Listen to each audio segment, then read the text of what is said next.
तर मुख्यमंत्री देवेंद्र फडणवीस सध्या बोलतायत, आपण थेट जाऊया। अनेक स्तरावर त्यांच्या चर्चा चाललेल्या आहेत। काही ठिकाणी महायुती झाली आहे, काही ठिकाणी झालेली नाही आहे।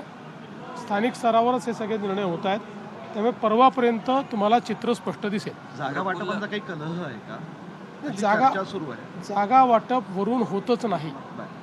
जागा वाटप हे जिल्ह्यामध्येच होतं, त्यामुळे जिल्ह्यामध्ये त्या सोयीप्रमाणे त्या पक्षांनी एकत्रित येऊन केलेलं आहे। जिथे महायुती शक्य तिथे महायुती झालेली आहे, कुठे दोन पक्षांची युती झालेली आहे, कुठेच युती झालेली नाही। त्याच्यामुळे हे जिल्हा स्तरावरचा छोटी निवडणूक आहे, ही काही मोठी निवडणूक नाही आहे, ही काही राज्याची निवडणूक नाही आहे। त्यामुळे तिथल्या परिस्थितीप्रमाणे निर्णय होत असतात। हाच निकष महापालिकेला पण आहे। महापालिकेमध्ये वेगळा निकष होतो। याचं कारण महापालिका ही मोठी शहरं आहेत, त्याच्यामुळे त्या ठिकाणी जिथे शक्य आहे तिथे आमची युती होणार। प्रफुल्ल पटेल असं म्हटलंय की कुणी स्वतःला बाहुबली असं समजू नये, आम्ही अनेकांना निवडून आणलंय।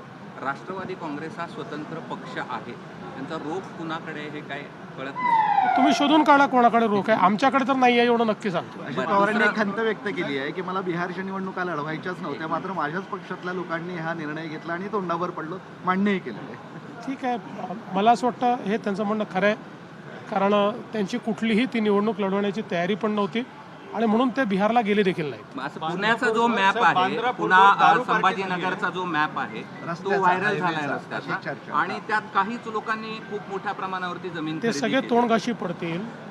याचं कारण अंतिम मॅप अजून तयार व्हायचा आहे। हा राष्ट्रीय महामार्ग प्राधिकरणाने 3 वर्षापूर्वी केलेली टेंटेटिव्ह अलाइनमेंट ती आहे। आता अलाइनमेंट जी आहे ती MSIDC करते, त्याच्यामुळे आणि एकदा ती अलाइनमेंट फायनल झाली की तो पब्लिक डॉक्युमेंट असतो, तर काही लपवाछपवी नसते त्याच्यामध्ये, तो पब्लिक डॉक्युमेंट होतो। त्यामुळे मला असं वाटतं की आता हे जे काही स्पेक्युलेशन चालले आहेत, जेव्हा अंतिम आराखडा होईल तेव्हाच लक्षात येईल। लोकांच्या दुखण्याचा प्रश्न आहे। औरंगाबाद पुणे जो रस्ता आहे संभाजीनगर, तो गेली काही महिने खराब आहे। 5 तास 6 तास 7 तास दिवाळीत 8 तास कुणी रिपेअरच करत नाही। या संदर्भात राष्ट्रीय महामार्ग प्राधिकरणाला विनंती केलेली आहे। त्यांनी आम्हाला सांगितलंय की ते त्याचं रिपेअर्स हातात घेत आहेत। आपण पण पत्र लिहिलं होतं, दारू पार्टी झाली आणि त्याला राज्य उत्पादन शुल्क विभागाने परवानगी दिल्याची माहिती, त्याचा व्हिडिओ व्हायरल। अशा प्रकारची पार्टी व्हिडिओ मला काही लोकांनी सांगितलं, मी बघितलेला नाही, पण त्याला जर परवानगी दिली असेल तर कारवाई केली जाईल। आज प्रचाराची सुरुवात म्हणायची